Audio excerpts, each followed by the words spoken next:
শুক্রবার সন্ধ্যায় শুভ পরিণয় সম্পন্ন হবে বিজেপি নেতা দিলীপ ঘোষ এবং বিজেপির মহিলা মোর্চার নেত্রী রিঙ্কু মজুমদারের।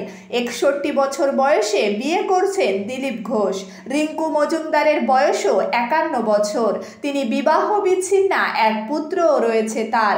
সংবাদ মাধ্যমে খবর, 2021 সালে রিঙ্কু মজুমদারের সাথে পরিচয় হয় দিলীপ ঘোষের। কলকাতার ইকো পার্কে মর্নিং ওয়াক করতে গিয়ে তাদের দুজনের প্রথম আলাপ হয়। দু একটা ব্যতিক্রম ছাড়া বাকি সব আরএসএস এর প্রচারকদের সিংহভাগই অবিবাহিত। তবে এবার দিলীপ ঘোষ ব্রত ভেঙে সংসার পাতার সিদ্ধান্ত নিলেন। সূত্রের খবর, 2024 সালের নির্বাচনে পরাজিত হওয়ার পর থেকেই কার্যত নিঃসঙ্গতায় ভুগছিলেন দিলীপ ঘোষ। সেই সময় তার জীবনে আসে রিঙ্কু মজুমদার।